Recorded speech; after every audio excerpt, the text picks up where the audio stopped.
Nós estamos aqui com a única intenção, mostrar o quanto essa tecnologia, além de custo-benefício, além da comodidade em você ter a sua casa o mais rápido que você possa ter para sair do aluguel. Eu vou explicar aqui basicamente como funciona. Primeiramente nós fazemos a base. A base ela é composta na mesma situação da construção, tanto tradicional como qualquer outra tecnologia. Mas nós temos uma preocupação em evitar que essa base saia fora de nível. Ela tem que ser totalmente nivelada. Aqui nós fizemos uma base em baldrame e radier, tá? O baldrame também está servindo como muro de arrimo, como base de arrimo para o enxerto que nós fizemos, o aterramento que nós fizemos para alcançar o nível que nós pretendemos. Todo o radier ele tem que ser totalmente alinhado, totalmente nivelado, porque o bloco exige isso.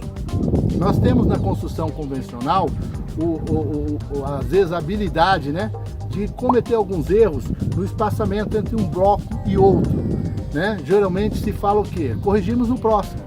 No bloco de gesso não existe essa intenção e não existe essa condição. Por quê? Um bloco se separa do outro em 1 milímetro. Ele, o que quer dizer?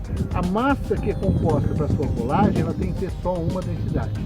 Então toda a casa tem que ter uma só densidade, ou seja, a massa tem que ser preparada de uma só formulação, tá? Ela tem que ter uma única densidade.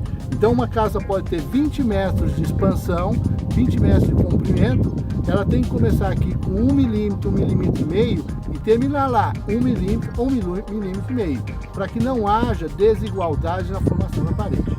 Nós temos aqui 3 tipos de blocos. O bloco 39, que é 39 centímetros de comprimento, 20 de altura e 14 de espessura, com perfurações ou cavidade de 3 polegadas. No caso do 39, ele é composto de 3 cavidades. No caso do bloco 50, que é o bloco mais usual, ele tem 50 de comprimento, 20 de altura, 14 de espessura, agora com 4 cavidades de 3 polegadas. E o terceiro bloco é o bloco canaleta, que perfaz a verga, contraverga e respaldo da casa. A verga e contraverga e respaldo são realizadas por meio da canaleta, que é totalmente preenchida, tornando-se maciça. No seu interior é o único lugar da casa que vai ferro, ou seja, uma treliça de 8 ou de 12, que é utilizado inclusive em laje. Neste caso, se usa somente para verga e contraverga e respaldo. Quando da confecção das paredes, o bloco principal é o 39, que nós damos nome pelo tamanho dele. Ele compõe a parede de forma que todas as cavidades se encontrem, tá? Então, a partir do 39 vem o 50 e assim por diante. Quando da necessidade de janelas, embaixo contra a verga, em cima a verga. E no final da casa, para amarração das paredes num todo, é o respaldo. Nós temos alguns locais que nós precisamos ajustar. Então a casa de gesso, ela pode ser adequada a qualquer tipo ou modelo de projeto. Nós precisamos entender que a casa ela se compõe de ajustes, como é feito nesse caso que nós temos aqui, que vamos mostrar posteriormente. Há uma necessidade do corte de blocos para que se iguale o tamanho da parede que está no projeto.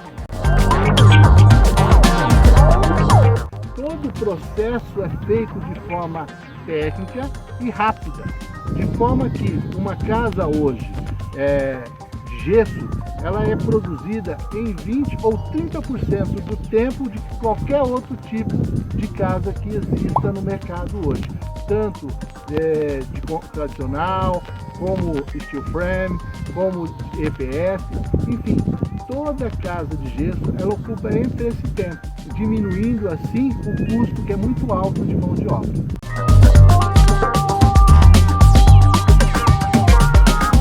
há uma necessidade que se faça o treinamento, porque a casa não é difícil de montar, mas ela é muito técnica, para que se evite fissuras, trinco, rachaduras.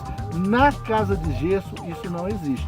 Isso só existe quando o processo não é feito de forma padronizada, ou seja, colagem perfeita, adequação das cavidades para serem preenchidas, porque a cada 1,5 metro nós enchemos uma cavidade, tornando ela uma coluna. Ao final da parede, no encontro da amarração, existe o preenchimento de 3 cavidades, que se tornam uma coluna de 45 centímetros. O custo para o enchimento dessas colunas é muito baixo, tornando a casa num custo muito menor que qualquer outro tipo ou qualquer outro método construtivo.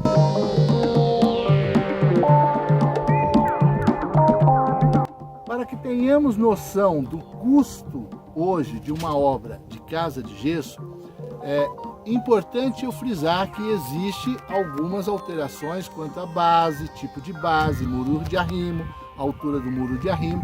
Isso tudo implica no custo final, seja na casa de gesso ou em qualquer outro método construtivo.